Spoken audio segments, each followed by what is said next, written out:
have Stephen Keebler here. He's our local meteorologist with the National Weather Service. And so he pulls some midnight shifts a lot of times and cannot make it here. So we are so thrilled that he's here and that he is our star speaker.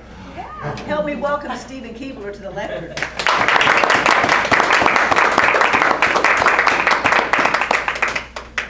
Thank you. Maybe I'll have a chance to win Best Speaker of the Day. You can go over. It very rarely happens, but I always give my best attempt. Although this morning I didn't get a chance to. We don't have a working printer at home because the ink, we don't print that much, and the ink is so costly.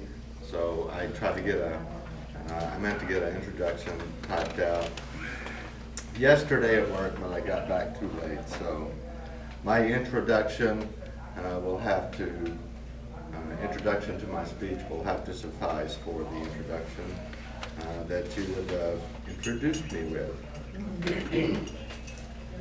So I want to ask people this morning, have you ever been engaged in a conversation and someone comes up and just blatantly abrupts you or interjects you, and or you have been engaged in a conversation where someone always has a better story or a better experience for you?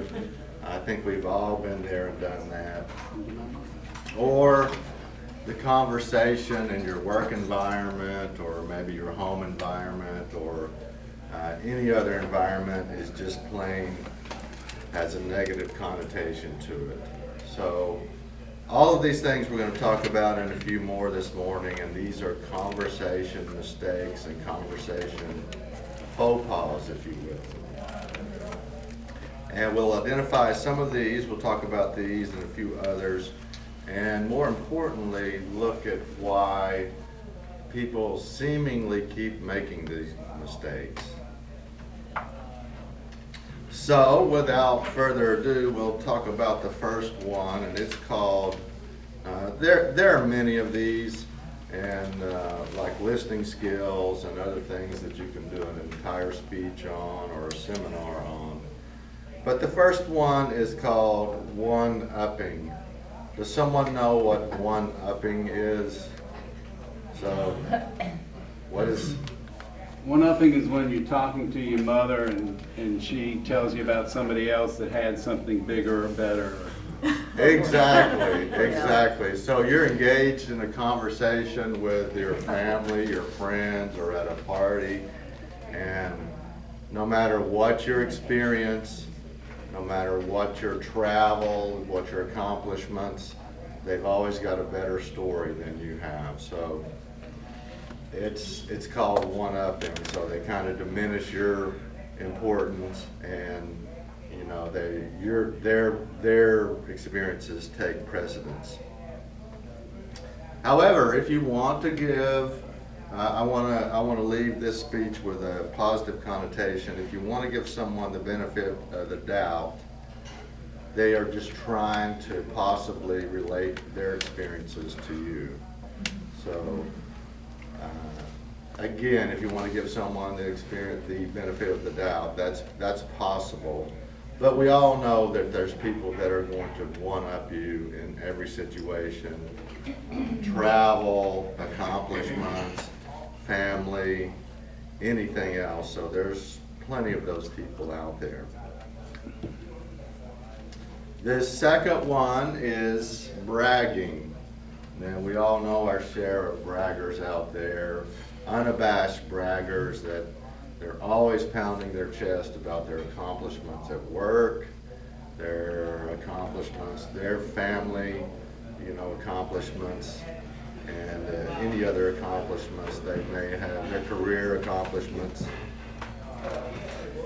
Some people are just flat out braggers. There's no other way around it. But sometimes especially when you're getting to know someone, bragging can just be trying to impress you. So if you want to give them the benefit of the doubt, and especially when you're getting to know someone, if they're bragging or sharing their experiences or maybe one-upping you, then they may just be trying to impress you. So you kind of have to take the time that you know them into context, and you know, if the bragging goes on for, you know, a few months, or certainly a few years, you just know that they're going to come in and brag and pound their chest, and plenty of those people are out there, work environment, home environment, you know, even out in any environment, there's going to be plenty of braggers out there.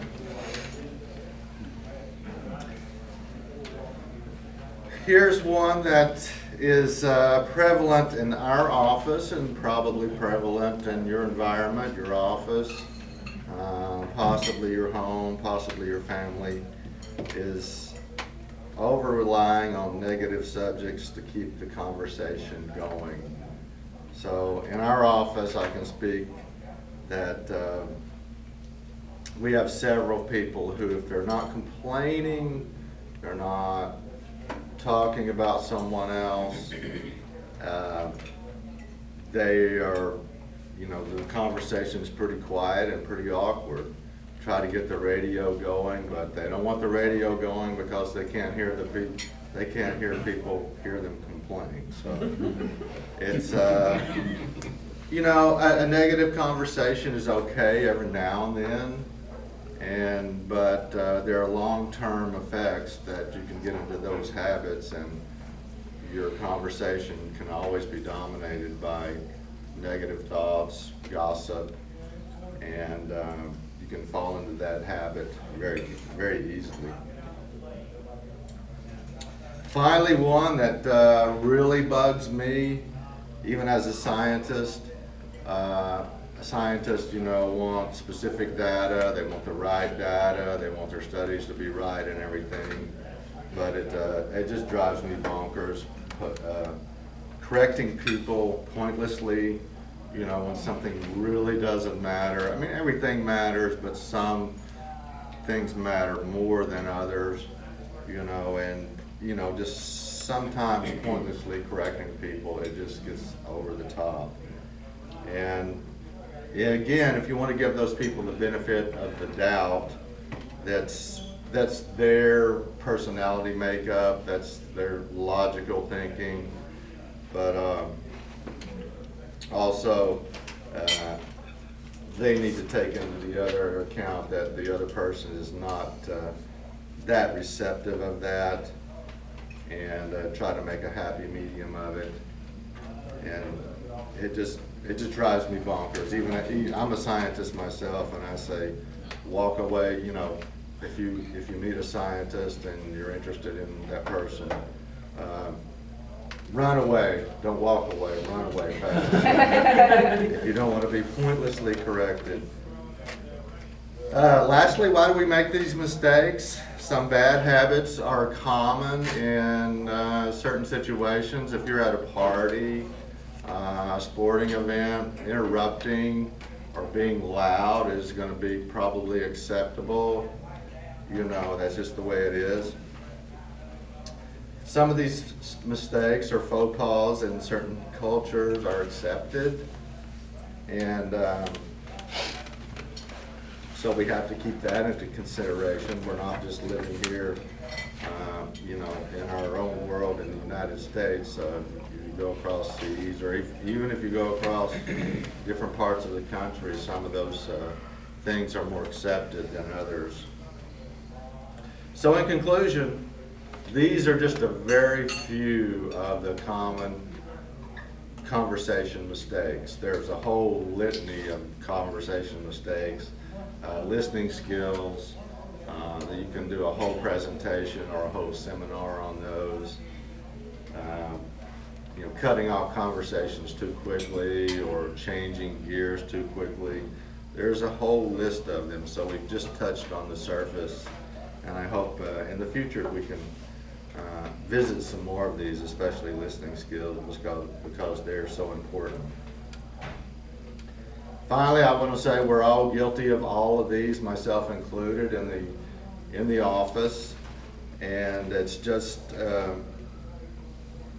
remember, it's just like the odd counter, the grammarian counter. We try to be aware of these things. We try to improve.